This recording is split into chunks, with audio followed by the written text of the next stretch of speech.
কিশোরগঞ্জে নিরাপদ খাদ্য আইন লঙ্ঘনের দায়ে ৫টি খাদ্য বিক্রেতা প্রতিষ্ঠানকে জরিমানা করেছে বিশুদ্ধ খাদ্য আদালত।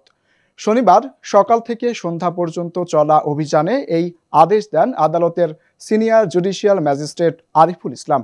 তিনি জানান, ওইসব প্রতিষ্ঠানে অস্বাস্থ্যকর পরিবেশে খাদ্য প্রস্তুত, কৃত্রিম রং ব্যবহার এবং অনিবন্ধিতভাবে খাদ্য বাজারজাত করা হচ্ছে এমন অভিযোগে অভিযান পরিচালনা করে। সরজমিনে এসব অভিযোগের প্রমাণ পাওয়া যায়, যে কারণে গৌরাঙ্গ বাজার, কালীবাড়ি, বড় বাজার, ৩২ এবং গাইটাল এলাকার ৫টি প্রতিষ্ঠানকে ১ লাখ টাকা করে মোট ৫ লাখ টাকা জরিমানা করা হয়। আমরা হলো নিরাপদ খাদ্য আইন ২০১৩ অনুযায়ী চিফ জুডিশিয়াল ম্যাজিস্ট্রেটের নির্দেশে আমরা নিয়মিত অভিযান করি। আমরা ভৈরব সহ সারা কিশোরগঞ্জ ডিস্ট্রিক্টের প্রত্যেকটা উপজেলায় আমরা গিয়েছি এবং এটা নিয়মিত কার্যক্রম। আমরা এটা আরও কন্টিনিউ রাখবো ইনশাল্লাহ।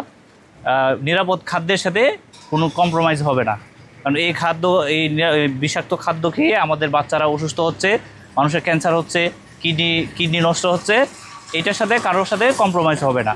আমরা নিয়মিত অভিযানের কার্যক্রম হিসাবে আজকে আমরা আবার অভিযান পরিচালনা করেছি। আমরা গাইটালে ইবাদত বেকারিতে এখানে বিষাক্ত রং পাওয়া গিয়েছে, অস্বাস্থ্যকর পরিবেশ পাওয়া গিয়েছে, তাকে ১ লাখ টাকা আমরা জরিমানা করেছি।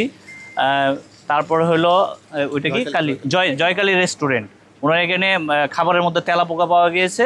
আমরা তা অস্বাস্থ্যকর রান্নাঘরের সাথে তার বাথরুম ছিল, তাকেও আমরা ১ লাখ টাকা জরিমানা করেছি।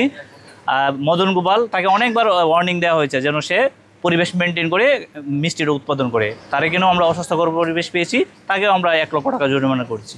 বড় বাজার, এখানে অনেকগুলা দোকান ছিল, তাদেরকে আমরা ওয়ার্নিং দিয়েছি এবং একটিকে অত্যাধিক নোংরা পাওয়ায় তাকে আমরা ১ লক্ষ টাকা জরিমানা করছি। খুব সম্ভবত শ্রী শ্রী রামকৃষ্ণ মিষ্টান্ন ভাণ্ডার। আমাদের অভিযান চলবে সারাদিন ব্যাপী। তাকে আমরা জরিমানা করেছি, সে যেন এটা মনে রাখে যে এই কাজগুলো তার করতে হবে। এর আগে আমরা প্রায় একাধিকবার তাকে ওয়ার্নিং দিয়েছি। আমাদের সাথে নিরাপদ খাদ্য অফিসার আছে, পুলিশের টিম আছে, র্যাবের টিম আছে, আনসার আছে। আমি Ariful Islam, senior judicial magistrate.